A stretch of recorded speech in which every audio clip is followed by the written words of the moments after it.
Que Dieu bénisse abondamment votre vie. Dans cette vidéo, vous verrez le plus grand désir du diable par rapport aux êtres humains. J'aimerais que vous prêtiez une attention particulière à tout ce qui sera dit dans cette vidéo, car cela sera d'une grande importance pour ceux qui veulent être sauvés. Je vous demande sincèrement de vous abonner à la chaîne, de laisser un like et de laisser votre commentaire.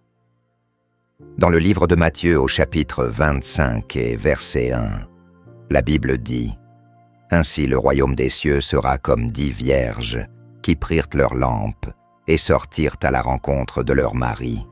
5 d'entre elles étaient sages et 5 étaient insensées. » Laissez-moi vous dire quelque chose.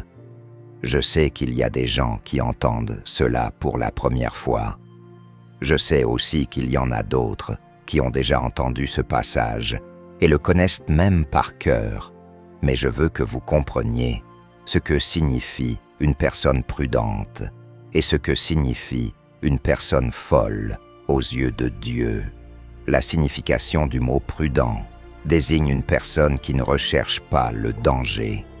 Une personne prudente, une personne qui ne veut pas prendre de risques. Ceux qui sont prudents sont ceux qui ne cherchent pas de danger pour leur vie. Ce sont des personnes prudentes, sensées et judicieuses. Ce sont des gens qui ont tendance à prendre des précautions et à se préparer à l'avance. La personne prudente est prudente et prévoyante, c'est-à-dire une personne prudente. Qu'est-ce qu'un fou?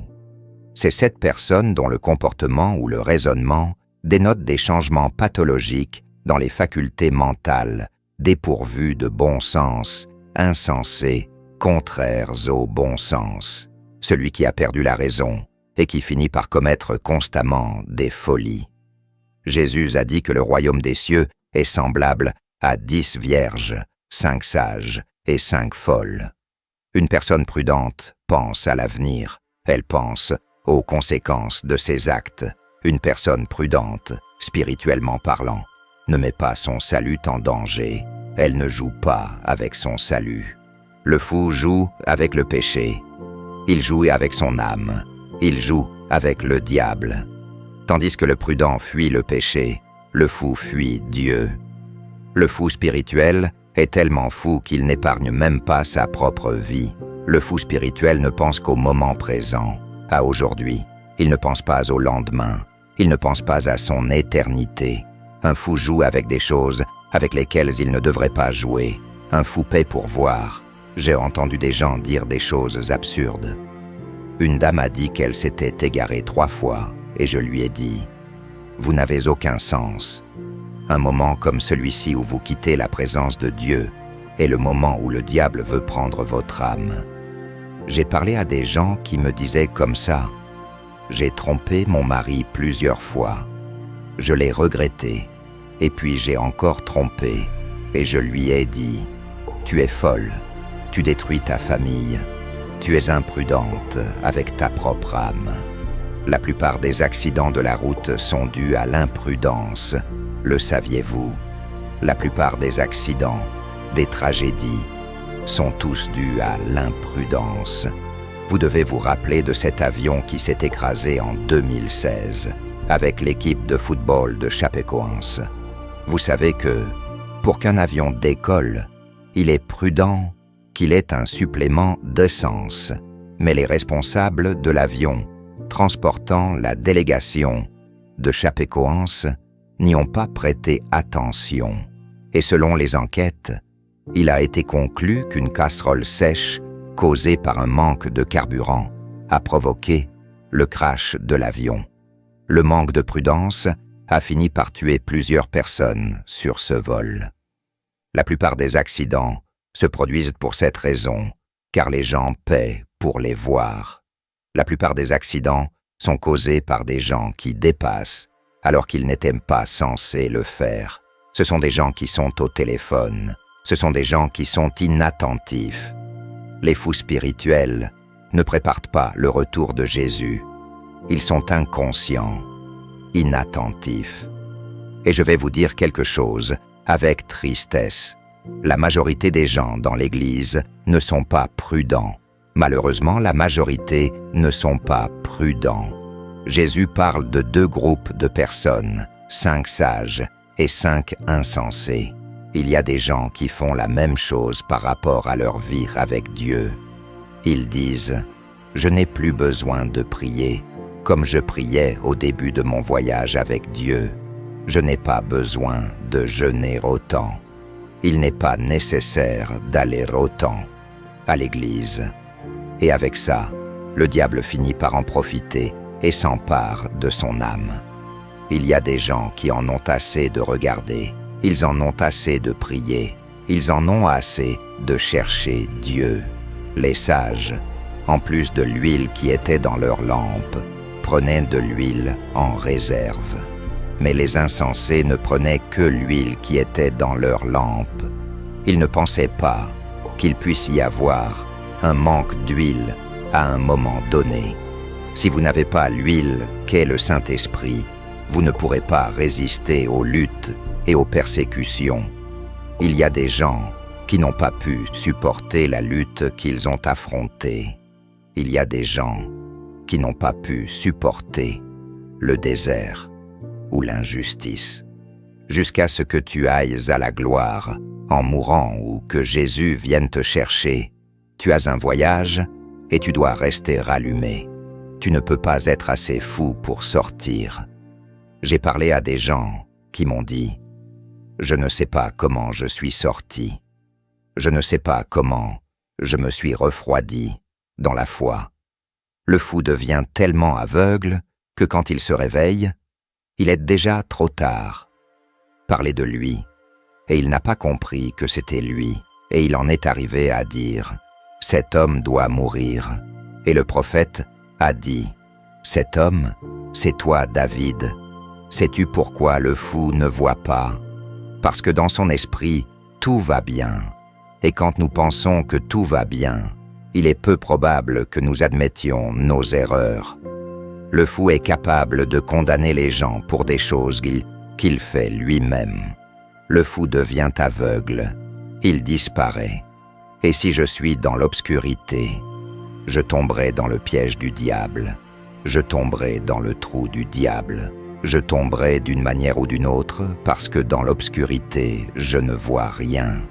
Au verset 6, il est dit « À minuit, un cri se fit entendre, et le mari sortit à leur rencontre. Ils n'ont pas été prévenus du retour de Jésus, ni du fait que si vous mourrez sans Jésus, vous irez en enfer parce que personne ne vous a dit que l'enfer existe. Personne ici ne peut dire qu'ils n'ont pas été prévenus, car ce que l'on entend le plus aujourd'hui dans presque tous les médias et sur les réseaux sociaux, c'est que Jésus reviendra. Au verset 7, il est dit que toutes ces vierges se sont levées et ont garni leurs lampes, et que les insensés ont dit aux sages « Donnez-nous un peu de votre huile, car nos lampes s'éteignent. » Mais les sages répondirent en disant « De peur que nous et vous n'en manquions, allez plutôt chez ceux qui le vendent et achetez-le pour vous-même. Soyez attentifs, gardez ceci à l'esprit.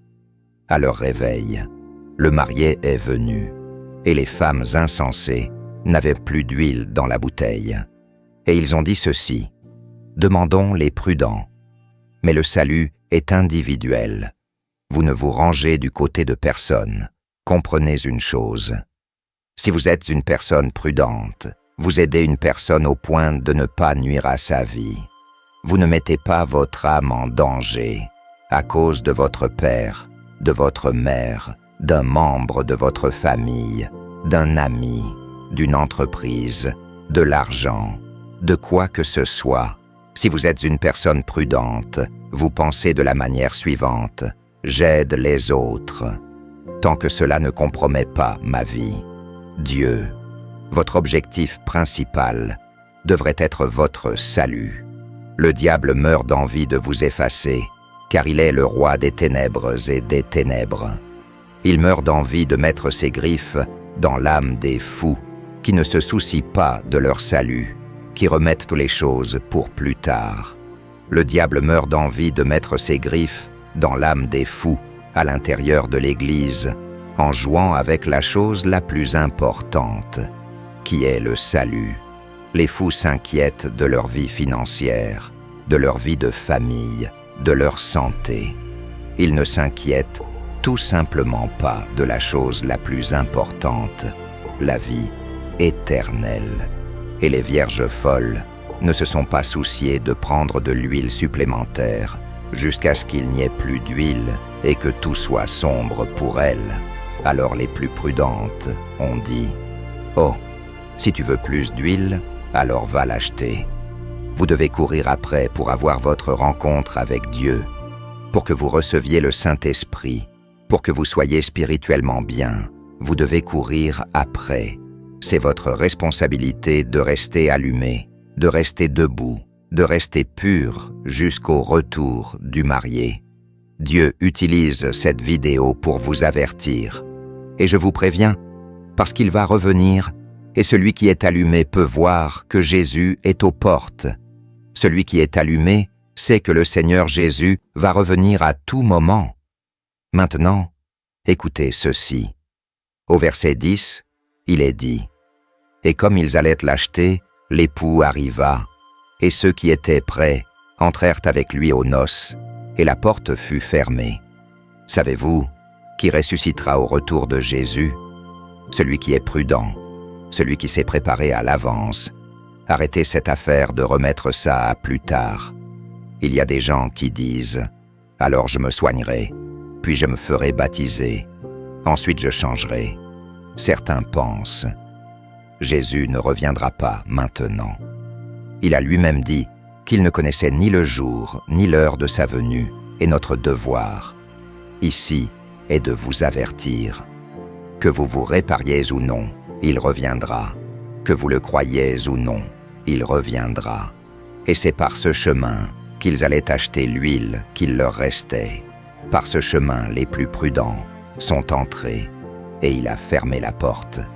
Écoutez ceci, s'il vous plaît, je ne peux pas fermer la porte. Aucun diable, aucun enfer, aucun démon ne peut fermer la porte pour vous.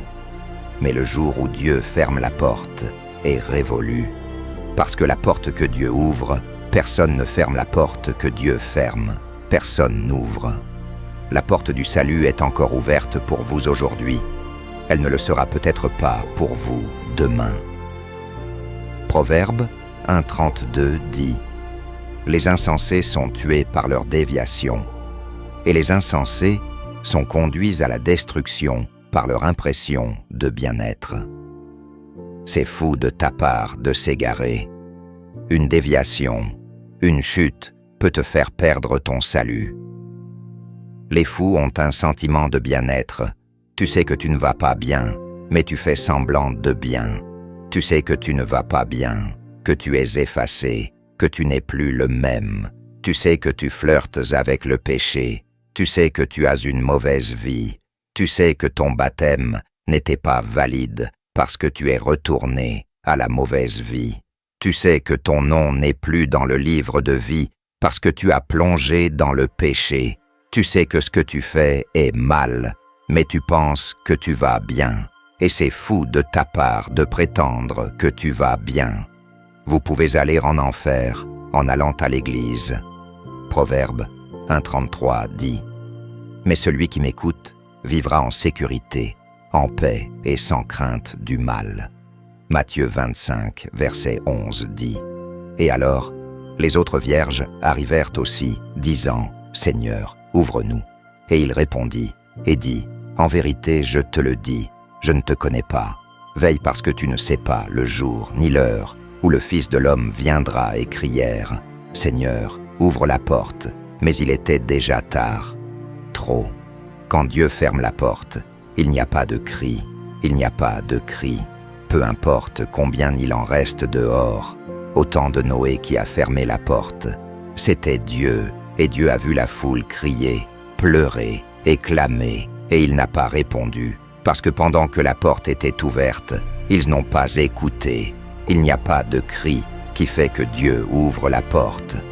Il y a des gens qui pleurent, maintenant en enfer. Il y a des gens, maintenant, qui grincent des dents en enfer, et ils grinceront éternellement dans les temps de feu, parce qu'un jour, la porte était ouverte et ne voulait pas entrer. Personne ne peut dire qu'il n'a pas eu l'opportunité. Tout le monde a eu l'opportunité. Il a dit « Oh, regardez, car personne ne connaît le jour ». C'est pourquoi il dit de regarder et d'être attentif. Dieu nous appelle toujours à prêter attention à sa parole. Notre plus grande folie est de mépriser la parole de Dieu. Il nous dit toujours d'être prudents. Le diable est tout autour de vous. Alors soyez prudents. Marchez toujours les yeux ouverts et restez vigilants. Si la porte du salut se ferme sur vous, si vous mourrez sans salut, si Jésus revient et que vous n'êtes pas éclairés, vous n'aurez pas d'autre chance. Mon ami, si tu es loin de Dieu, si un jour tu étais un chrétien passionné et qu'aujourd'hui tu te retrouves découragé et que tu ne te sens pas assez fort pour revenir, réponds à l'appel de Dieu aujourd'hui. Il veut te sauver. Dieu veut vous donner une nouvelle chance aujourd'hui. Ne négligez pas l'appel du Seigneur. Que Dieu vous bénisse, ainsi que toute votre famille. N'oubliez pas de vous abonner à la chaîne et de laisser un commentaire avec une demande de prière.